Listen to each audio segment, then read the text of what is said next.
So, in an apparent attempt to counter BJP's focus on the consecration ceremony at Ram Mandir in Ayodhya, the Aam Aadmi Party has now decided to announce that it will plan and hold Sundarkand Path and recitals across Delhi on Tuesday. ये सीधी announcement आम Aadmi party की तरफ से आती हुई नजर आई और अरविंद केजरीवाल की तरफ से ये कहा गया कि दिल्ली के कई इलाकों में 2500 से ज्यादा बताया जा रहा है हर मंगलवार को कहीं ना कहीं पर वहां पे सुंदरकांड का पाठ या हनुमान चालीसा का पाठ रखा जाएगा। और दिल्ली के मुख्यमंत्री अरविंद केजरीवाल परिवार सहित खुद एक रोहिणी के मंदिर में आज मौजूद होंगे। It seems that the Aam Aadmi Party is going all out with its push for Hanuman Bhakti as well and is organizing events all across the assembly constituencies. It will be held every Tuesday at the zonal level, every second and last Tuesday on the month, and at the ward level, every first Tuesday of the month at the assembly constituency level. Now, while the Sundarkand recitation will be organized at some places, Hanuman Chalisa chanting will also be done at other places. The party, which is constituted a body rather to supervise the plans. आम Aadmi party की तरफ से ये कहा गया है कि राजनीति और आस्था को दो अलग-अलग उनके मुद्दे हैं और जहां तक अगर आस्था की बात की जाए तो आज से सुंदरकांड पाठ की शुरुआत होने वाली है। देखिए, पहले भी पार्टी कार्यकर्ताओं विधायकों द्वारा सुंदरकांड कराया जाता रहा है, मगर अब पार्टी ने ये तय किया कि इसको पार्टी के तौर पे एक स्ट्रक्चर्ड तौर पे जो है इसको हर महीने कराया जाएगा कि सभी विधानसभाओं में आम आदमी पार्टी करवाएगी। 2600 से ज़्यादा जगहों पे दिल्ली के अंदर सुंदरकांड का पाठ और हनुमान चालीसा ये दोनों कराया जाएगा। और राम मंदिर के लिए हम लोगों को या हम लोगों की तरफ से कोई सवाल नहीं है। इंडी अलायंस के घटक दल सनातन धर्म को गाली देते हैं, सनातन धर्म को, हिंदू धर्म को नष्ट करने के लिए साजिश अपनाते हैं और अरविंद केजरीवाल जी उनसे गले मिलते हैं। अब वो कालनेमी की तरह एक नई चाल चले, सुंदरकांड कराएंगे, बहुत अच्छा है। लेकिन भैया, इस सुंदरकांड में भी कहीं घोटाला ना हो जाए। पता नहीं किसका पैसा लगेगा, पता नहीं कहां से आएगा। तो दिल्ली और देश की जनता तो आपका सनातन विरोधी चेहरा देख चुकी है, लेकिन अच्छा है आप पब्लिक से डर रहे हैं। देखिए, धर्म को राजनीति में हरगिज नहीं लाना चाहिए। अगर धर्म को राजनीति में लाया जाएगा तो ये बिल्कुल गलत कदम होगा। भारत का संविधान इस बात की इजाज़त हरगिज नहीं देता है कि धर्म को एक्सप्लॉइट किया जाए, आस्था को एक्सप्लॉइट किया जाए और धर्म पर राजनीति की जाए। Few years ago, Mr. Kejriwal in a public meeting said his nanny has told him not to construct a Ram temple at place where at some given time masjid existed. People who used to oppose construction of temple there today want to conduct Sundarkand Path. Is most welcome. May Lord Hanuman bless them of good sense, and also that good sense should prevail on them vis-a-vis their India alliance partners, who against whom they never issued a statement. India alliance partners are on record of eradicating Sanatana. अब खबरों के बारे में बात करें तो ये भी खबर सामने आ रही है कि दिल्ली के मुख्यमंत्री अरविंद केजरीवाल को अभी इनविटेशन भेजा गया, आमंत्रण भेजा गया प्राण प्रतिष्ठा सेरेमनी और पूजा में हिस्सा लेने का, लेकिन अभी तक आधिकारिक तौर पर ये कंफर्मेशन नहीं आई है। The chief minister however has released a letter few days back informing that he should block certain dates. Meanwhile, speaking to Times Now, the Aam Aadmi Party has been also talking about that they are looking forward to attend as far as this invitation that has now come across. Joining me tonight, specially direct and exclusive, is the one and only Turbinator Harbhajan Singh, pride of India and today a politician as well. Thank you Harbhajan ji, आप हमारे साथ जुड़े हैं और देश सबसे पहले सवाल पूछ रहा है कि आपने एक वीडियो अपलोड किया है और आपने प्रधानमंत्री को कॉन्ग्रेचुलेट किया है राम मंदिर के ओकेजन पर। सबसे पहले तो मैं ये पूछूंगी, आपको 22 जनवरी का न्योता जो मिला है, आप जाएंगे? 22 जनवरी बहुत ऐतिहासिक दिन होने वाला है, क्योंकि राम मंदिर उस दिन जो है वो खुलेगा सब भक्तों के लिए और सब जाएंगे और मैं भी कोशिश करके वहाँ पहुँचूँगा उस दिन और दर्शन करके निहाल होऊंगा, आशीर्वाद दूंगा। और मेरी भगवान में बहुत आस्था है और मैं ज़रूर चाहूँगा कि जो वहाँ मेरी भी किस्मत ऐसी हो जाए कि मुझे भी जाने का मौका मिले तो मैं वहाँ जाके नमस्तक होके सर झुका के अपने मन की जो भाव है वो भगवान राम के आगे रख सकूँ।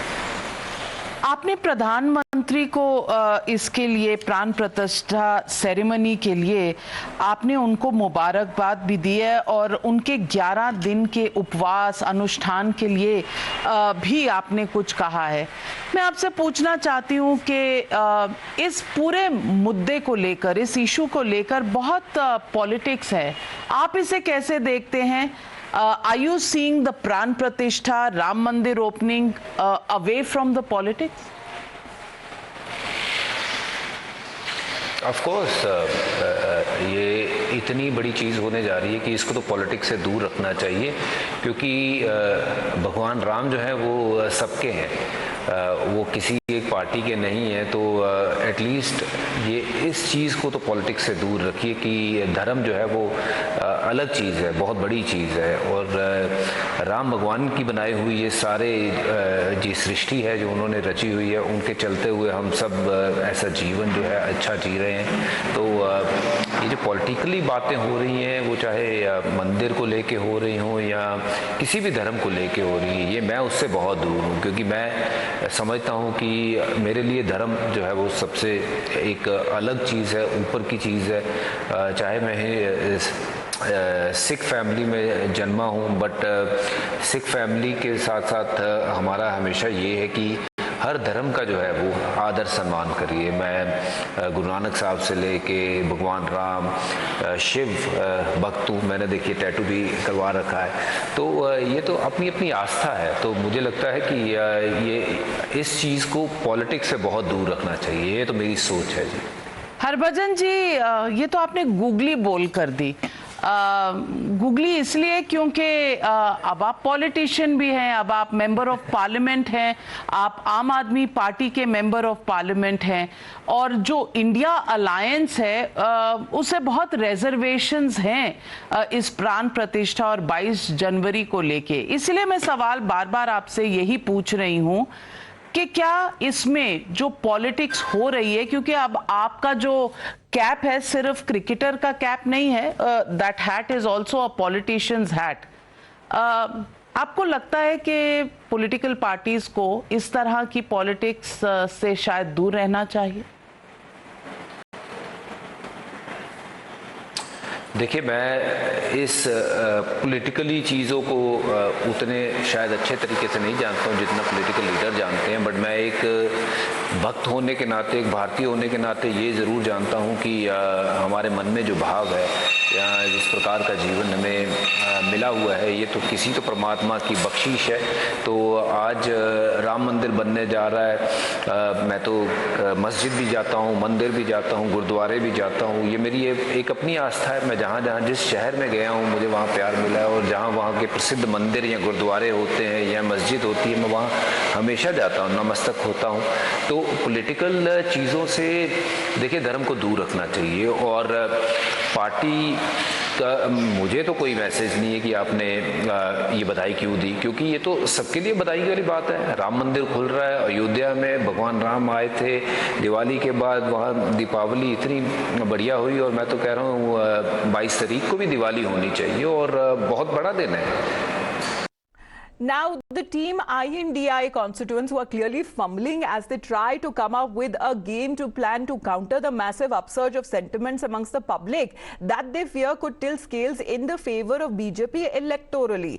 And this is perhaps why even the Congress top brass declined the invitation to be present for the consecration ceremony. Even its UP cadre that stuck to their plans that they will be visiting Ayodhya.